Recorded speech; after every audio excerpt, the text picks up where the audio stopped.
Ezra 5:15b.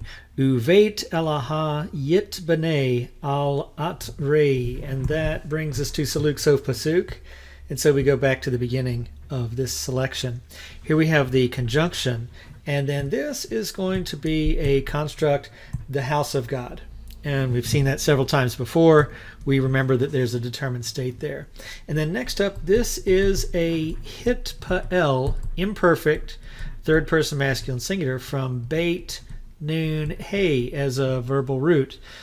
And then it's going to have a jussive meaning. So this is let it be built upon. And then this is interesting. This is third person masculine singular suffix and the aleph tav resh noun. Its place. Now we go back to the beginning of this selection and let the house of God be built upon its place. So in its place.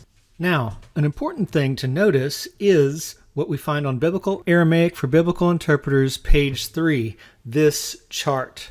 And it's this line specifically that I'd like to take a look at. That final word in our selection is atar, and then it was its place. So this is the place word. Now, this is similar to the biblical Hebrew word from an etymological perspective, asher. Now, asher is the relative in biblical Hebrew, so it developed out of the idea of place and became something else through a grammaticalization process. But you see how the original Proto-Semitic T kind of sound became tav in many cases in Aramaic and became sheen in biblical Hebrew, both with this word you can see as an example and the one on page 3 in Biblical Aramaic for Biblical Interpreters.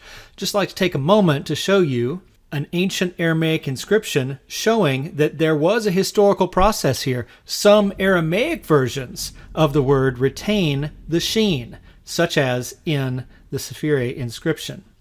As we can see here in line 5, and with his sons who will come in his place. You can see the beit prefix, you can see the aleph, sheen, resh, and then hey that's reconstructed from the space that is on the steel. So all that is just to say, aleph, sheen, resh indeed, for sure, is related to the aleph, tav, resh that we see in Ezra 5:15. And you can see a special note on this in Biblical Aramaic for Biblical Interpreters, page 192. For now, let's return to Ezra 5:15.